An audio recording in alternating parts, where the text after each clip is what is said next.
The revelation shattered Taylor Hayes more deeply than she ever thought possible. For months, perhaps even years, she had convinced herself that she and Ridge Forrester were destined to be together, that their love was pure, steady, and unquestionable. She had believed that her patience, her loyalty, and her unwavering devotion would finally be enough to secure Ridge's heart once and for all. She had spent countless nights reassuring herself that Brooke Logan's chaotic influence over Ridge was a thing of the past, a fading chapter in their long and complicated history. Yet, in one crushing moment, Taylor learned the truth that made her blood run cold.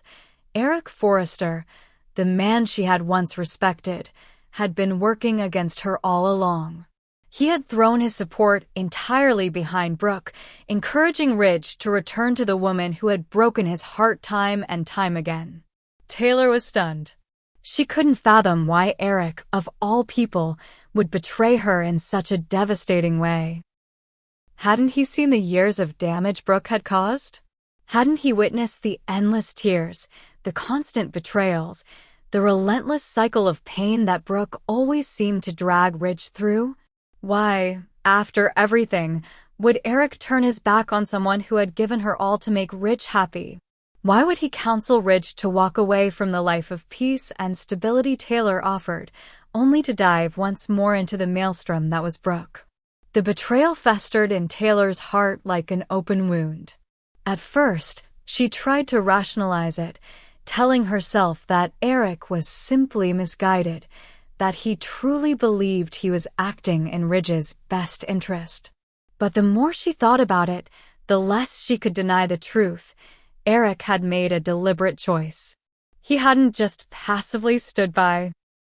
He had actively schemed, orchestrating moments for Ridge and Brooke to be together, nudging them back into each other's orbit, even setting up private encounters under the guise of family gatherings and business meetings.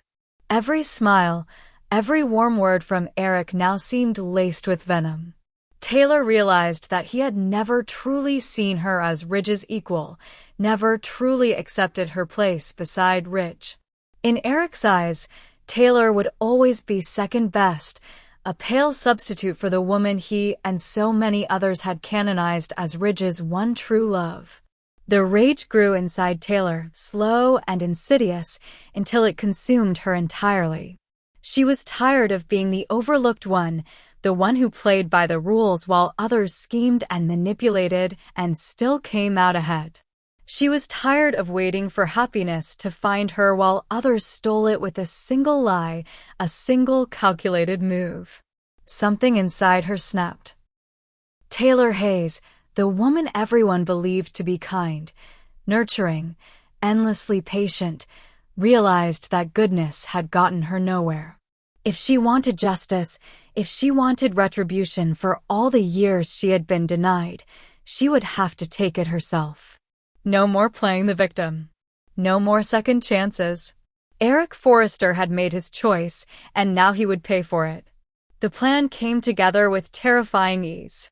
Taylor had spent enough time around hospitals, around medications, around procedures, to know precisely how to carry it out without leaving a trace. She procured a powerful drug, one that could induce a massive heart attack quickly and leave little evidence behind. A few drops were all it would take. She knew Eric's habits well. He enjoyed a nightcap most evenings, a small glass of brandy to wind down after a long day. It would be almost laughably simple to lace his drink with the fatal dose. She waited for the perfect opportunity, a night when the Forrester mansion would be quiet, when no one would suspect anything out of the ordinary. The evening arrived. Taylor dressed carefully, choosing dark clothing, something that would not draw attention. She parked her car several blocks away and approached the Forrester estate on foot, slipping through the shadows with the practiced stealth of someone who had meticulously rehearsed every step. The door was unlocked, an old habit of trust that Eric had never abandoned. She moved silently through the familiar halls, her heart pounding in her chest, but her hands steady as stone.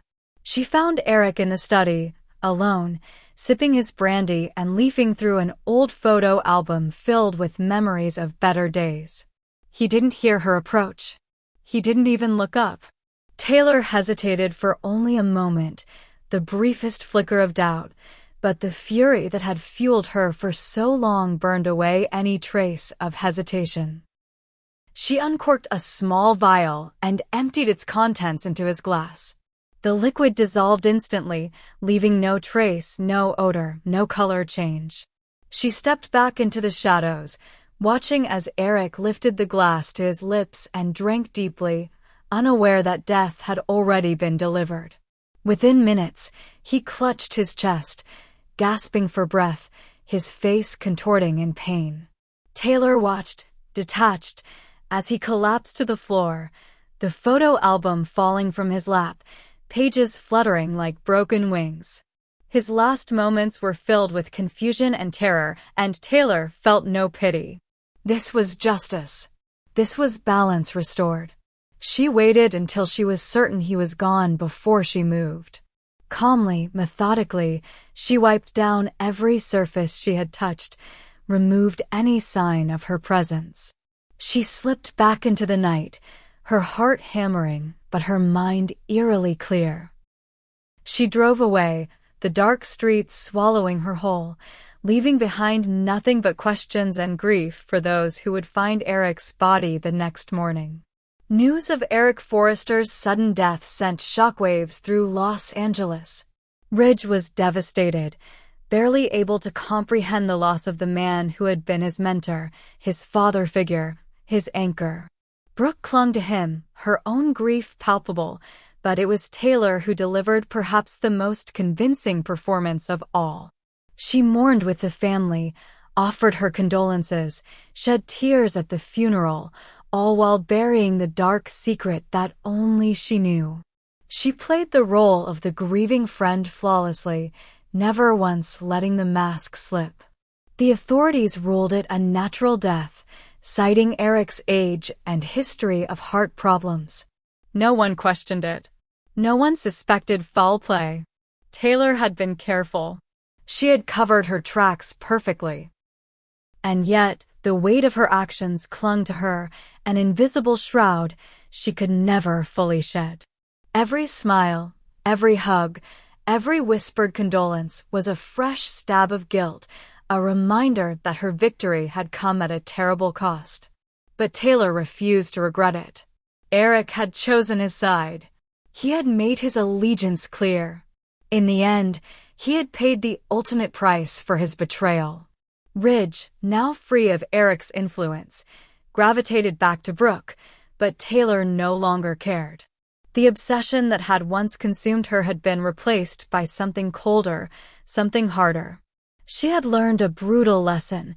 In a world where kindness was weakness and loyalty was betrayed, only strength, ruthless, merciless strength, could ensure survival.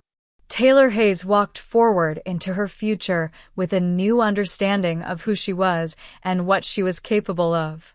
No longer the passive bystander in her own life, she had seized control, wielded power, and shaped her own destiny. And though the ghosts of her actions would haunt her in quiet moments, though the blood on her hands would never fully wash away, she accepted them as the price of freedom. Eric Forrester was gone. Justice, as Taylor saw it, had been served. And no one, not Ridge, not Brooke, not even the Forrester dynasty itself, would ever see Taylor Hayes the same way again. The day had begun like any other for Donna Logan, a flurry of meetings, conference calls, and endless discussions at Forrester Creations that left her tired, but still smiling as she thought of the evening ahead. She was eager to see Eric Forrester, her beloved husband, the man who had filled her days with laughter and love, the man who always made her feel like the most cherished woman in the world. With a lightness in her step, Donna hurried through the halls of the Forrester mansion, her heart fluttering in anticipation of a warm embrace, a shared glass of wine, a few quiet moments to wash away the stress of the day. She called out his name playfully as she pushed open the door to his study, expecting to find him sitting comfortably in his favorite chair, a glass of brandy in hand, perhaps even humming one of his favorite melodies under his breath. Instead, the sight that met her eyes shattered her world in an instant. Eric lay sprawled across the floor, motionless, his face unnaturally pale. The photo album he had been looking through earlier abandoned beside him, its pages fluttering listlessly in the faint breeze from the open window. For a heartbeat, Donna froze, her mind refusing to process the horror before her. Then instinct took over. She dropped to her knees beside him, shaking him frantically, calling his name louder and louder until her voice broke. When he didn't respond, when his skin felt cold beneath her trembling hands, she fumbled for her phone and called 911, her fingers barely able to dial through the tears blinding her eyes. Paramedics arrived within minutes, their faces grim as they attempted resuscitation, their movements efficient but increasingly desperate. Donna clung to hope with every beat of her breaking heart, praying for a miracle, whispering Eric's name over and over like a mantra. But after what felt like an eternity, the lead medic turned to her with sorrowful eyes and shook his head. There was nothing they could do. Eric Forrester was gone. The news hit Los Angeles like a thunderclap. Friends, family, business associates all were blindsided by the suddenness of Eric's death. He had seemed so vibrant, so full of life, even with his recent health challenges. The doctors, after a thorough examination, concluded that Eric had suffered a massive heart attack. It seemed straightforward. Natural causes, given his age and previous heart issues. No reason to suspect anything more sinister. But Donna couldn't shake the feeling that something wasn't right. She replayed the day over and over in her mind, every interaction, every detail. Nothing stood out, nothing explained how a man who had been laughing with her that very morning could be lying cold and lifeless by evening. Ridge was devastated, struggling to come to terms with the loss of the man who had been his guiding star. Brooke clung to him, trying to be strong for both of them even as her own grief overwhelmed her. Taylor, too, mourned alongside them, her tears seemingly as genuine as anyone's, her sorrow blending seamlessly with the chorus of heartbreak surrounding Eric's sudden departure. The funeral was a somber affair, a celebration of a life well lived but cut tragically short. Tributes poured in from all corners of the globe, painting Eric Forrester as a titan of industry, a beloved patriarch, a man whose influence would be felt for generations. And amidst the mourning, life at Forrester Creations slowly began to move forward, the business machine grinding on even as those who ran it staggered under the weight of their loss. Yet in the quiet corners of the Forrester estate, questions began to whisper on the wind. Questions that refused to be silenced. During the police's cursory examination of the scene, standard procedure, even in cases of apparent natural death, an officer noted something odd. Partial fingerprints, smudged but identifiable, were found on the glass Eric had been drinking from. They didn't match Donna, who had willingly given her prints to rule herself out. Nor did they match Ridge, Brooke, or any of the household staff. When the prints were run through the system, they returned an unexpected hit, Taylor Hayes. At first, the detectives were hesitant to give the match much weight. After all, Taylor was a close family friend, practically part of the Forrester clan. Her presence at the mansion would hardly have been unusual, but protocol demanded thoroughness. Quietly, without alarming the family, the police opened an inquiry, gathering security footage, cross-referencing timelines, compiling a list of every visitor, every phone call, every detail from the hours leading up to Eric's death. It didn't take long for inconsistencies to emerge.